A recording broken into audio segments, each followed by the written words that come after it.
Hello बच्चों, welcome back to online classes of Adi career point and this is day 9 of PYQ master stroke series of political science. तो चलिए start करते हैं 6 marks के 3 long question answers का discussion. Now, what is the first question of today's class? Regional aspiration are very much a part of what? Democratic politics. तो regional aspirations का मतलब क्या है? रीजनल एस्पिरेशन का मतलब स्टूडेंट कि कोई भी रीजन जो है, जैसे कि कोई कंट्री क्या चाहती है, कोई भी देश यही चाहता है कि वो कैसे आगे बढ़े। तो ठीक इस तरह से रीजनल एस्पिरेशन का मतलब क्या है? अपने रीजन के प्रति प्रेम, उसका डेवलपमेंट, उसकी सिक्योरिटी। तो ये मुद्दे होते हैं आपके रीजनल एस्पिरेशन में। तो रीजनल एस्पिरेशन क्या है? यानी कि अपने पर्टिकुलर जो रीजन है उसके डेवलपमेंट को लेकर के जो डिजायर होती है, are very much a part of our democratic politics. तो ये डेमोक्रेटिक के पॉलिटिक्स के पार्ट होते हैं, जस्टिफाई द स्टेटमेंट। तो इस क्वेश्चन का आंसर जो है वो क्या होगा? दैट इज कि डेमोक्रेसी में क्या है कि डेमोक्रेटिक सिस्टम लोग क्यों अडॉप्ट करते हैं? तो डेमोक्रेटिक सिस्टम इसलिए तो अडॉप्ट करते हैं ताकि जनता अपनी बातों को रख पाए, जनता अपनी प्रॉब्लम्स को जो है वो अपनी गवर्नमेंट के साथ में शेयर कर पाए, और तभी तो गवर्नमेंट को पता चलेगा कि पर्टिकुलर रीजन में, पर्टिकुलर स्टेट में कौन से प्रॉब्लम्स होते हैं। और यही तो डेमोक्रेटिक सिस्टम का बेस है। और ये आपका रीजनल एस्पिरेशन जो टॉपिक है वहां से लिया गया है, चैप्टर से। तो चलिए डिस्कस करते हैं इस क्वेश्चन के आंसर को। So in a democracy it is very common, so definitely it is very common for what? To raise regional demand. तो regional demands डेमोक्रेटिक सिस्टम में रेज किए जाते हैं, बहुत कॉमन है। डिक्टेटरशिप में तो लोगों को बोलने की आजादी नहीं होती, राइट? और अगर कोई हिम्मत करके बोले तो उनको सप्रेस कर दिया जाता है। तो वहां पर अपने फ्रीडम की लड़ाई बड़ी लंबी होती है। लेकिन रीजनल एस्पिरेशन डेमोक्रेटिक सिस्टम में कोई फ्रीडम की लड़ाई एक्चुअली नहीं होती है। वो अपने रीजन के जो कुछ प्रॉब्लम्स है उनको वो गवर्नमेंट तक रेज करते हैं और अपने रीजन के डेवलपमेंट के लिए डिमांड करते हैं। और ये सारी चीजें जो है किसी भी डेमोक्रेटिक सिस्टम में बहुत कॉमन है। An expression of regional issues is not an aberration और एन एबनॉर्मल फेनोमेना। तो ये कोई एबनॉर्मल फेनोमेना नहीं है कि पर्टिकुलरली कि हम कभी देखते हैं कि साउथ कुछ बोल रहा है, कभी वेस्ट कुछ बोल रहा है, कभी नॉर्थ ईस्ट कुछ बोल रहा है, कभी सेंट्रल इंडिया का सेंट्रल पार्ट जो है वो कुछ बोल रहा है, या फिर नॉर्थ कुछ बोल रहा है। तो ये सारी चीजें कोई एबनॉर्मल सिचुएशन नहीं है। कोई ये नहीं कह सकता कि इससे डेमोक्रेटिक फंक्शनिंग में जो है प्रॉब्लम होता है। भाई इससे तो डेमोक्रेटिक फंक्शनिंग और स्ट्रेंथनिंग होता है, क्योंकि जब लोग अपनी बातों को सेंट्रल तक पहुंचाते हैं, गवर्नमेंट तक पहुंचाते हैं, तभी तो गवर्नमेंट को पता चलता है उस रीजन में क्या प्रॉब्लम है। अगर कोई प्रॉब्लम ही नहीं होगा तो लोग शांत बैठे रहेंगे, और गवर्नमेंट भी वहां पर शांति से अपना काम कुछ भी करता रहेगा कि जो हो रहा है सब ठीक हो रहा है। लेकिन जब प्रॉब्लम्स बढ़ जाते हैं तो लोग अपनी बातों को रखते हैं, और जब अपनी बातों को रखते हैं तभी तो पता चलेगा कि उनके इश्यूज क्या है, वहां पर डेवलपमेंट हो रहा है कि नहीं हो रहा है, वहां पर डेवलपमेंट किस लेवल तक हुआ है, क्यों वहां की जनता को प्रॉब्लम हो रहा है। और ये सारी बातें तो हम डेमोक्रेटिक सिस्टम में रख सकते हैं ना। तो इसीलिए ये कोई एबनॉर्मल फेनोमेना नहीं है, बल्कि it is the part for the success of democracy. Okay, so agitation to get the demand fulfilled are also part of democracy. तो एजिटेशन टू गेट डिमांड, कि हम एजिटेशन करते हैं यानी कि प्रोटेस्ट करते हैं। प्रोटेस्ट किस चीज को लेकर के करते हैं? कि हमारे रीजन की जो डिमांड है वो फुलफिल होनी चाहिए डेमोक्रेटिक सिस्टम में। ओके, तो और क्या लगता है कि ये जो डिमांड अलग अलग रीजन रेज करते हैं डेमोक्रेटिक सिस्टम में, क्या उन डिमांड्स को हमें सप्रेस कर देना चाहिए? नहीं, बल्कि उनको डेमोक्रेटिक वे में नेगोशिएट करने की जरूरत है, उनसे बातें करने की जरूरत है कि आखिर उन्होंने क्यों जो है प्रोटेस्ट करना शुरू किया। Okay, so it is the duty of the government to accommodate such demand. तो जो अभी मैंने बताया, ये गवर्नमेंट की ड्यूटी होती है कि ऐसे डिमांड को एकोमोडेट करे and get them solved through what? Through negotiation rather than what? Rather than suppression. Suppress नहीं करना है, कोई उनसे वायलेंट एक्शन नहीं करना है। तो आप अगर वायलेंट एक्शन करेंगे तो प्रॉब्लम और बढ़ जाएगी, है ना? तो वायलेंट नहीं होना है, वायलेंस को हमको दूर रखना है, डेमोक्रेटिकली निगोशिएट करना है, उनके बातों को समझना है, और समझ करके उसके सॉल्यूशंस को निकालने की जरूरत है। So a country like India has a lot of diversity and differences, और ऐसे देश में इस तरह के प्रॉब्लम्स रेगुलरली आते रहने के चांसेस बहुत ज्यादा होते हैं जहाँ पर डाइवर्सिटी क्योंकि कभी गवर्नमेंट की एक पॉलिसी किसी एक सेक्टर को फोकस करती है, कभी दूसरे को फोकस करती है, तो ऐसे में क्या होता है कि कई बार कई जगहों पे फोकस करने की जरूरत होती है लेकिन वो अनदेखा हो जाता है। लेकिन जब वो अपनी बातों को रखते हैं तो फिर गवर्नमेंट उस पर सोचने की कोशिश भी करता है और उसमें नेगोशिएट करता है। Okay, now the expression of the demands and what the expression of demand and differences pacifies the anger of the people। तो ये जो एक्सप्रेशन ऑफ द डिमांड्स और डिफरेंसेस जो है वो क्या करती है, पैसिफाई करती है, यानी कि शांत करती है। किसको शांत करती है? लोगों की गुस्से को शांत करने का काम करती है। So in democracy power sharing is very significant. तो इसके लिए हमें क्या करना पड़ेगा? पावर शेयरिंग, पावर को शेयर करना है कि सेंट्रल गवर्नमेंट का अपना पावर है, स्टेट गवर्नमेंट का अपना पावर है। तो that's why India adopted a federal system, है ना, कि यहाँ पर central government for the entire country और अलग अलग स्टेट के लिए उनका अपना गवर्नमेंट है। अब स्टेट के लिए अपने गवर्नमेंट बनाने का बेनिफिट क्या है कि भाई वो स्टेट लेवल में अपने लेवल में अपने पर्टिकुलर रीजन के प्रॉब्लम को देखे। इससे क्या होता है कि जो एंगर है वो सेंटर के तरफ में डाइवर्ट बहुत कम होता है।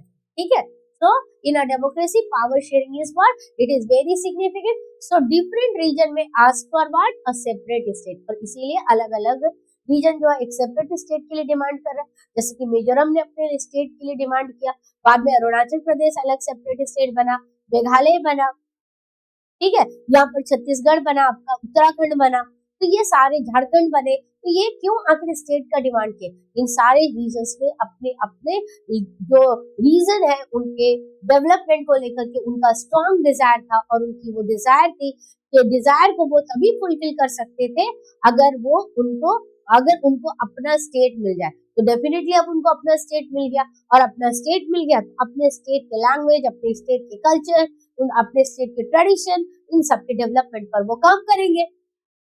Therefore, effort should be made to what? Pacify, यानी कि शांत करना है, and to fulfill the justified needs of every region।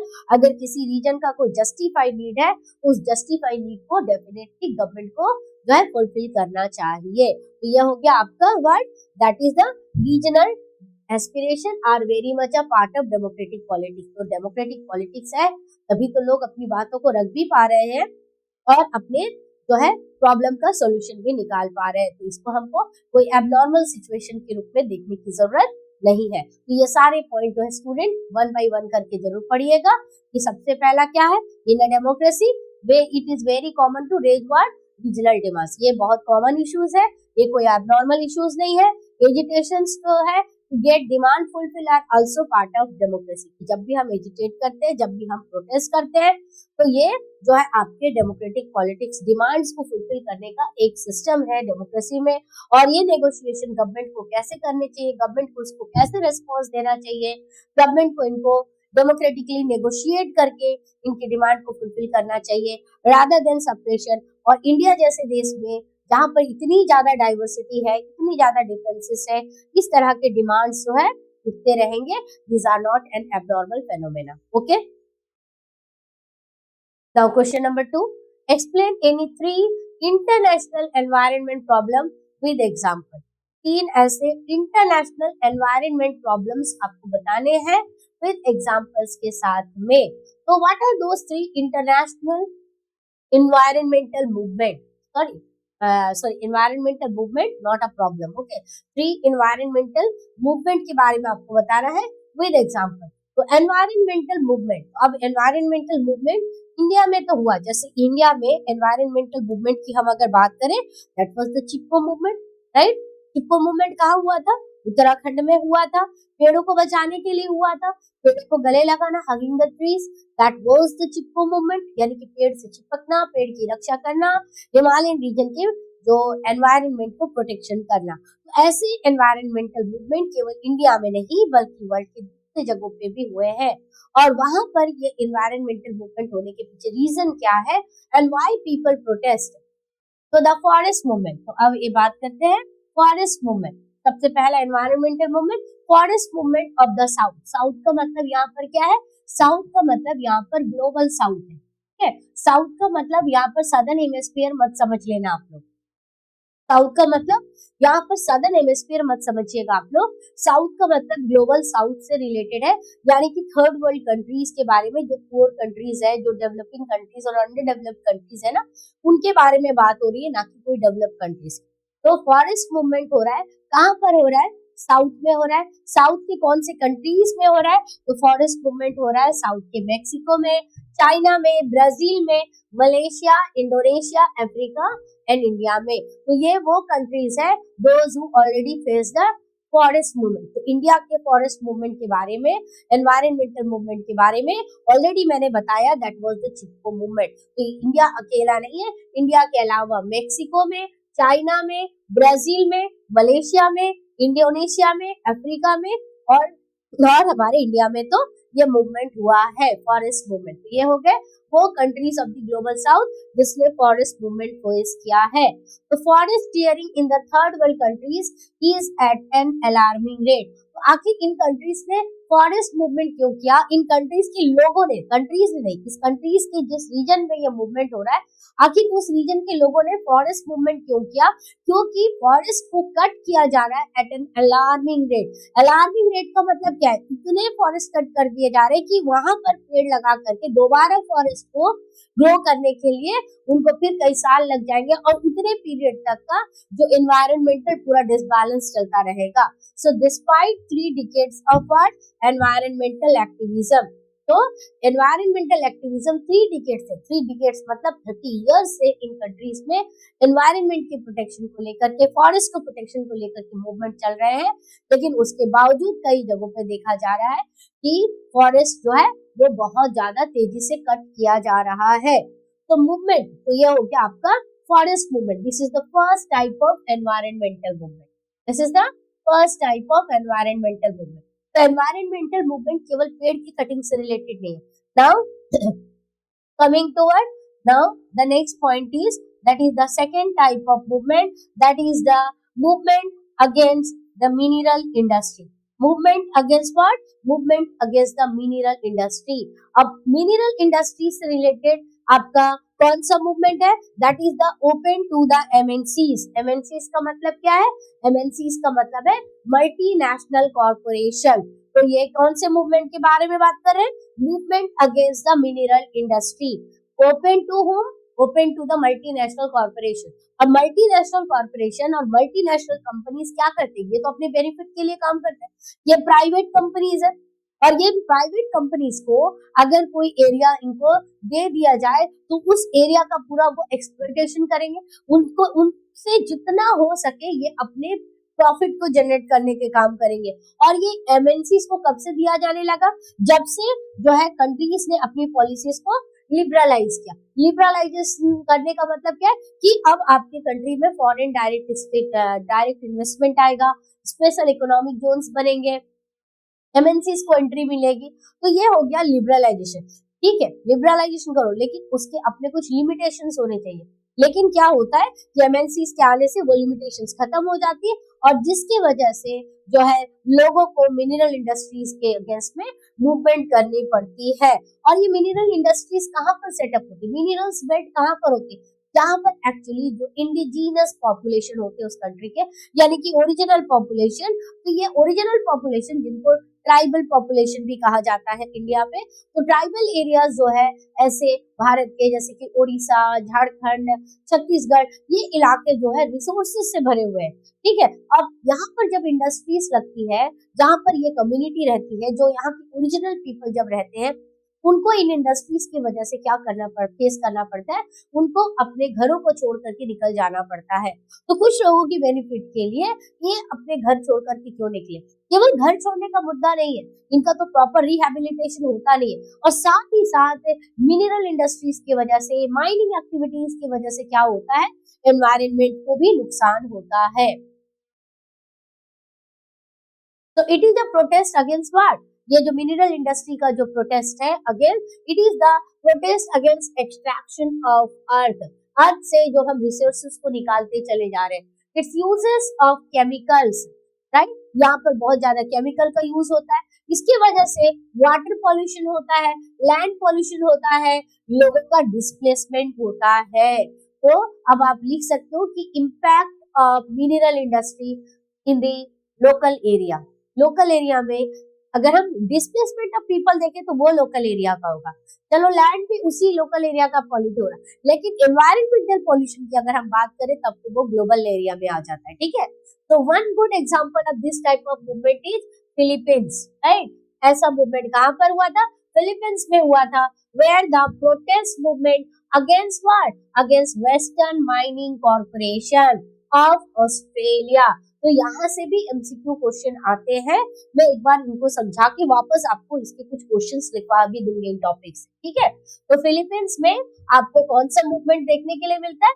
Philippines में आपको देखने के लिए मिलता है मूवमेंट अगेंस्ट मिनरल इंडस्ट्रीज। तो ये हो गया एक मूवमेंट मिनरल इंडस्ट्री को लेकर, एक मूवमेंट हमने देखा फॉरेस्ट को लेकर। अब तीसरा मूवमेंट क्या है?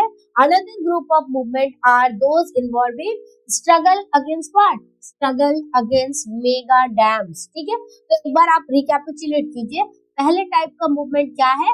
That is the forest movement. आप एक बार अपने कॉपी पे एकदम रिवाइज करने के लिए लिख के रखिए, नहीं तो ये आपको याद नहीं होगा, राइट। ये आपका ग्लोबल एनवायरमेंटल पॉलिटिक्स से रिलेटेड टॉपिक से है, वर्ल्ड पॉलिटिक्स बुक से है। तो forest movement the first type of movement. That second type is what? Movement. Movement against what? Movement against mineral industries. Movement against mineral industries. Next लिख के रखिएगा, mineral industries के against में movement. And the third is what? Third is struggles against या फिर movement against what? Movement against mega dam. Movement against what? Movements against mega dams. Mega dams के against movement. These are the three different types of environmental movement. Okay, तो forest movement हमने देखा global south के countries में। Mountain आपका movement against what? Movement against mineral industry. इसका example क्या है? फिलीपींस है। और अब बात करते हैं मेगा डैम प्रोजेक्ट की। तो in every country where a mega dam is being build, तो हर एक देश जहां पर कोई मेगा डैम बनता है, यानी कि मेगा डैम का मतलब क्या? Multipurpose project. अब ये मल्टीपर्पज प्रोजेक्ट क्या है? बड़े ह्यूज डैम्स बनाए जाएंगे, ऊपर से पानी गिराया जाएगा, रिजर्वर बनेगा। अब इसकी वजह से क्या होता है कि वहाँ का एक्वाटिक पॉल्यूशन होता है और वहाँ पर एनवायरमेंटल पॉल्यूशन होता है, पेड़ कट जाते हैं, वहाँ की जो वाइल्ड लाइफ होती है उनका इकोसिस्टम सफर करता है, लोगों को डिस्प्लेस होना पड़ता है।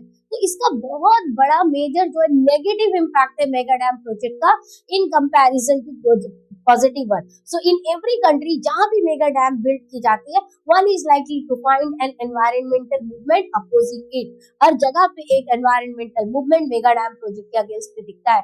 And such movement are pro river movement. Pro river का मतलब क्या होता है? एक्चुअली जब भी बड़े डैम्स बनते हैं तो उससे नदियों को नुकसान पहुंचता है, तो रिवर बचाओ आंदोलन, रिवर के सपोर्ट में आंदोलन कि नदी को हमको बचाना है। Pro river movement for more sustainable and equitable management, की आप जो है रिवर को किस तरह से यूज करेंगे, इक्विटेबल मैनेजमेंट करेंगे, इक्वल तरीके से मैनेज करेंगे of river system and valleys. तो ये हो गया आपका तीसरा तरह का एग्जाम्पल, तीसरा तरह का environmental movement, and this was movement against mega dams. Okay, and the next one that is related with this dam movement only, the famous example is the campaign to save the Franklin River and its surrounding areas, forest area। कहाँ पर? तो ये Franklin dam movement जो है ये कहाँ पर हुआ था? फ्रैंकलिन डैम प्रोटेस्ट जो है ये आपका ऑस्ट्रेलिया से रिलेटेड है। And there has been a spurt in mega dam building in Turkey, Thailand, Indonesia and China. India too is facing the movement against mega dam like the Narmada Bachao Andolan, the most famous movement, right? तो ये हो गए आपके 3 environmental movement। अब इन 3 environmental movement से related कुछ important जो आपके क्वेश्चंस बन सकते हैं वो भी हम साथ साथ ये 6 मार्क्स के क्वेश्चन में पढ़ते चले जाएंगे ताकि वो क्वेश्चन भी आपका कंप्लीट हो जाए। तो अगर आपसे पूछा जाए that forest movements are associated with dash, ये कहाँ से एसोसिएटेड है? That is the south. South means here what? यहाँ पर साउथ का मतलब है ग्लोबल साउथ से रिलेटेड है, यहाँ पर ग्लोबल साउथ से रिलेटेड है। नेक्स्ट क्वेश्चन लिखिएगा, name of the countries, name of the countries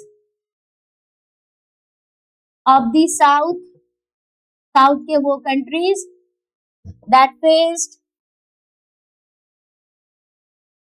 forest movement, तो वो कंट्रीज जिसने फॉरेस्ट मूवमेंट फेस किया है, तो साउथ के वो countries those who face forest movement, it was what, Mexico है, next China, next Brazil, next Malaysia, Indonesia, Africa and India. तो इन सारे कंट्रीज का नाम लिख लेना। And in which region there was a forest clearing in alarming rate, तो कौन से ऐसे जो रीजन है जहां पर फॉरेस्ट क्लियरिंग जो है is at an alarming rate, तो which region of the world facing forest clearing is at an alarming rate? It was the third world countries, and despite 3 decades of protest, 30 सालों से यहाँ पर protest चल रहा है, लेकिन उसके बावजूद जो है फॉरेस्ट क्लियरिंग जो है वो कम नहीं हो रहा है। Now, what is the next type of movement? Next type of movement is movement against mineral industry. So, movement against mineral industry. Why? Why movement against mineral industry? ये आपका क्वेश्चन बन रहा है that why there is a movement against mineral industry. So there is a movement against mineral industry because these areas are open to the MNCs, that is the multinational corporation, through liberalization. तो भाई आखिर MNCs को देने से क्या problem है? MNCs को देने से प्रॉब्लम ये है कि इसके वजह से क्या होता है, इसके वजह से that is extraction of the earth, पहला। The first problem associated with this, why people protested against mineral industry. यहाँ पर एक क्वेश्चन और बना के लिख लीजिए that why people protested again.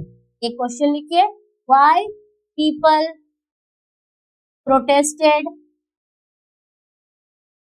protest against mineral industries in different part of the world. In different parts of the world. World के different parts में लोग जो है मिनरल इंडस्ट्रीज के अगेंस्ट में प्रोटेस्ट क्यों कर रहे हैं? That is due to what? Due to extraction of the earth, और extraction of the earth, it's uses of chemicals बहुत ज्यादा यूज होती है, पॉल्यूशन ऑफ वाटरवेज का पॉल्यूशन होता है, लैंडवेज का पॉल्यूशन होता है, and this also led to displacement of the communities, जिसकी वजह से people are protesting against what? People are protesting against the mineral industry. और what is the good example? The good example of what? That is this movement in Philippines, right? कहां पर? तो movement against which mineral industry? Against movement against which mineral industry? लिख के रखिएगा, which mineral industry in Philippines? Philippines में कौन से जो है आपका कंपनी के अगेंस्ट में, मिनरल कंपनी के अगेंस्ट में मूवमेंट हो रहा है?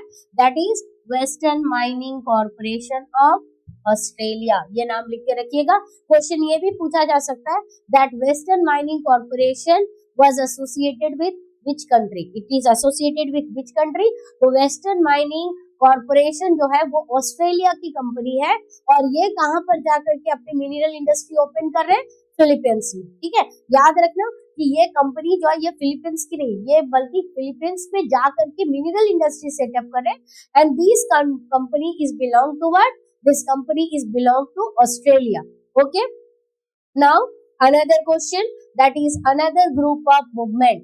Another group of movement are those involved in what? Struggle against mega dam. So every country involved in the mega dam project movement opposite, and such movement are what? So which movement are for pro river are known as pro river movement? ठीक है, which movements are known as? Question लिख के रखिएगा, which movements are known as what? Known as pro river movement. कौन से movement जो है वो प्रो रिवर मूवमेंट के नाम से जाना जाता है? दैट इज आंसर क्या होगा? दैट इज मेगा डैम, या फिर struggle against mega dam. Okay, struggle against mega dam हो गया। ये क्वेश्चन लिखिएगा, that which movements are known as pro river movement, that is struggle against mega dam project known as pro river movement। अब next question और एक यहाँ से बनेगा, that Franklin river movement is associated with which country, it is again associated with Australia. एक तरफ हमने western mining corporation देखा जो ऑस्ट्रेलिया से एसोसिएटेड है, दूसरा हम देख रहे हैं फ्रैंकलिन रिवर मूवमेंट, ये भी आपका ऑस्ट्रेलिया से रिलेटेड है। अच्छा, कौन कौन से ऐसे कंट्रीज है there has been a spurt in mega dam building, that is Turkey, Thailand, Indonesia and China, जो बड़े बड़े मेगा डैम्स जो है बनाने की बात कर रहे हैं। जैसे कि रिसेंटली जो है चाइना ब्रह्मपुत्र नदी जो है जो उनके साइड से आ रही है, वहां पर मेगा डैम बनाने की बात कर रहा है, और वो मेगा डैम बनाने से इंडिया को भी बहुत ज्यादा प्रॉब्लम है।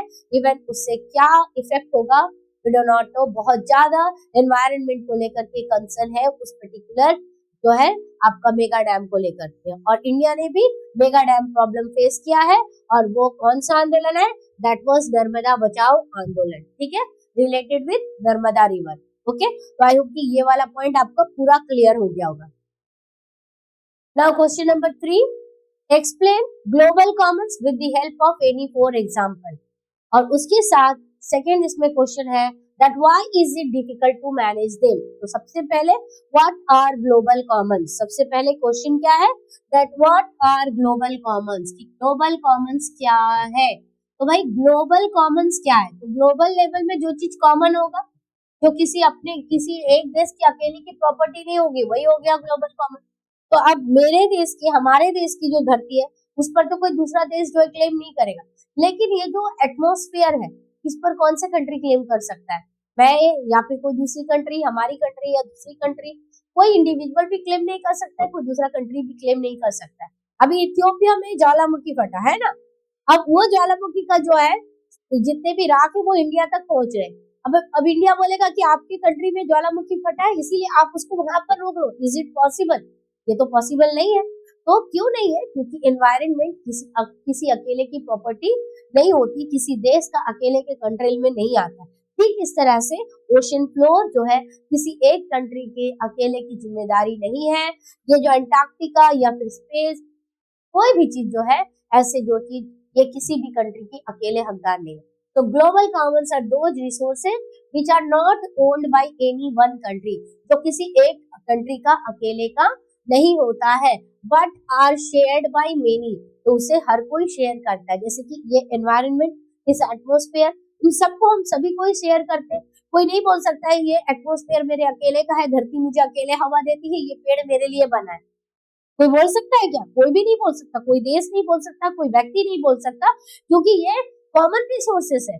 ये ज्यादा कॉमन प्रॉपर्टी रिसोर्सेस जिस पर किसी एक कंट्री का अकेले का हक नहीं होता है।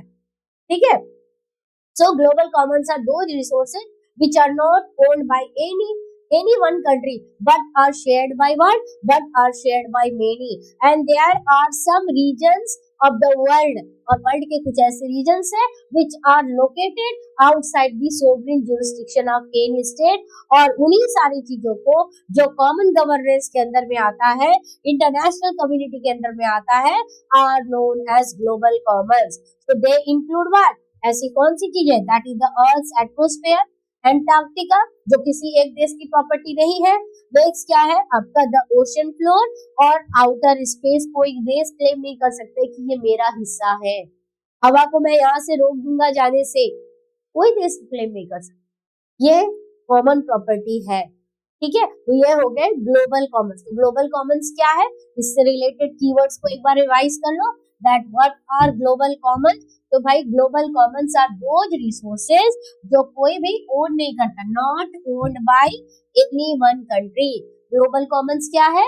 Global commons are those resources which are not owned by any one country but shared by what? But are shared by many, जबकि कई लोगों के द्वारा इसको शेयर किया जाता है। तो how many regions are there which is outside the sovereign jurisdiction of the country? That is, there are many regions, right? There are many regions which are actually outside the sovereign jurisdiction of any country, और इसलिए क्या चाहिए, they require common governance. तो क्या चाहिए, common governance bye international community, कि international level में community बन करके हमको उसका प्रोटेक्शन करना है. इसमें क्या आता है, that is the earth atmosphere आता है, एंटार्क्टिका आती है, द ओशन फ्लोर आता है, एंड आउटर स्पेस आता है, and these are combinedly known as what, these are combinedly known as global commons. Okay, now what is the next question, why is it difficult to manage them. अब इनको manage करना इतना difficult क्यों है, तो it is difficult to manage the global common because what, because discovery of the ozone hole. तो ozone hole में क्या देखा गया, ओजोन लेयर यानी कि स्ट्रेटोस्फेयर में जो ओजोन लेयर है उसमें ओजोन होल पाया गया, brought with it the global environmental problem. जब ग्लोबल लेवल में हमने क्या देखा, ओजोन लेयर में होल मिल रहे हैं और इससे ग्लोबल एनवायरमेंटल प्रॉब्लम जो है, पूरा ग्लोब जो है वो खतरे में है, which have not been solved till today, जो आज तक सॉल्व नहीं हो पाया है, और अकेले कोई देश अकेले इसको सॉल्व कर भी नहीं सकता है. तो मैनेजमेंट, नेक्स्ट क्या है, management of space is influenced by north south inequality. अब इसको लेकर के नेक्स्ट प्रॉब्लम क्या है कि ये जो ग्लोबल प्रॉब्लम्स तो है, लेकिन नॉर्थ और साउथ में इनइक्वालिटीज है. नॉर्थ और साउथ में इनइक्वालिटीज क्यों है, क्योंकि ग्लोबल नॉर्थ की जो कंट्रीज है they are highly developed and rich industrialised countries है, and those who are responsible for this environmental problem, so this is their most important responsibility. Okay, तो ये उनकी रेस्पॉन्सिबिलिटी ज्यादा बनती है rather than the responsibilities of the third world countries. तो ये inequalities है, राइट. लेकिन इनइक्वालिटीज का मतलब ये नहीं है कि अगर थर्ड वर्ल्ड कंट्रीज को इसमें से क्योटो प्रोटोकॉल के अंडर में ये जो आपका इसमें से एग्जेम्प्ट किया जा रहा है कि you are not equally responsible, लेकिन इसका ये मतलब नहीं है कि आपका देश जो है वो जो है फ्री है किसी भी तरह से पॉल्यूशन फैलाने के लिए. तो अभी आप देखिए दिल्ली का कंडीशन कैसा है, दिल्ली में एयर क्वालिटी इंडेक्स कितना हाई है, कितना यहाँ पर प्रॉब्लम है, जिसकी वजह से हम क्या देखते हैं, दिल्ली में लोगों को सांस लेना भी कितना मुश्किल होगा. तो अब ऐसे कंडीशन में हम बोले कि we are not responsible for this environmental condition, हमको इसको प्रोटेक्ट करने की जरूरत नहीं है. क्या ये सही होगा, तो मरेंगे कौन, हमारे ही देश के लोग ना, हमारे ही देश के लोगों को प्रॉब्लम होगा. तो ये हम सबकी जिम्मेदारी भी बनती है. इक्वालिटी नहीं है, लेकिन इनइक्वालिटी में भी हमें अपने आप को देखना पड़ेगा कि किस तरह से हम इसको कंट्रोल कर सकते हैं, हम क्या मेजर्स अपना सकते हैं तो हम इसको कंट्रोल करें. क्योंकि एनवायरमेंटल प्रॉब्लम जो है वो कोई ग्लोबल नॉर्थ या ग्लोबल साउथ को देख करके नहीं आ रहा है, बल्कि ये प्रॉब्लम जो है ये सबके लिए कॉमन है. So earth atmosphere and the ocean floor can not be protected without technology and industrial development globally. तो अर्थ के एटमॉस्फेयर और जो ओशन फ्लोर को हम तब तक प्रोटेक्ट नहीं कर सकते जब तक हमारे पास बहुत अच्छी ग्रीन टेक्नोलॉजी ना आ जाए, जिससे हमको इनको बचाने के लिए, इन तक रीच करने के लिए मौका मिले. जैसे हम समुद्र के पास घूमने के लिए जाते हैं, तो as a human being it is responsibility कि हम अपने समुद्र को बचाएं, लेकिन लोग जाकर के उसी समुद्र में प्लास्टिक के बोतल्स, प्लास्टिक सब कुछ फेंकते हैं और उसको जो है पोल्यूट करते हैं. हम देखते हैं कि कोरल ब्लीचिंग हो रहा है. क्यों कोरल ब्लीचिंग हो रहा है, कितने खूबसूरत जो कोरल प्रजातियां है वो नष्ट होती चली जा रही है. व्हाई, बिकॉज ऑफ दी आपका क्या हो रहा है कि समुद्र में पोल्यूशन हो रहा है. ओशन पोल्यूशन की वजह से ओशन एक्वाटिक लाइफ जो है वो पूरी तरह से खतरे में है. तो इन सबको बचाने की जिम्मेदारी जो है वो सबकी है, कम और वैसी सही है लेकिन फिर भी सबकी है. ओके, तो आई होप कि आपको तीनों के तीनों क्वेश्चन के आंसर पूरी तरह से क्लियर हो गए होंगे. तो फिर अब मिलते हैं अगले वीडियो में. Thank you for watching this video. और जो भी आपके डाउट होंगे, जो भी आपके प्रॉब्लम्स होंगे, डेफिनेटली कमेंट सेक्शन में बोलिएगा. और हाँ, अपने दोस्तों को, अपने फ्रेंड्स को जो आपके क्लासमेट है उनको ज्यादा से ज्यादा ये वीडियो शेयर कीजिए, ताकि वो भी अपने जो है स्टडी को अच्छे से कंटिन्यू कर पाए. और अगर कुछ सजेशंस हो आपके तो वो भी जरूर से देने की कोशिश कीजिएगा. And at last again thank you for watching this video. अगले वीडियो में फिर मिलते हैं. Bye and take care.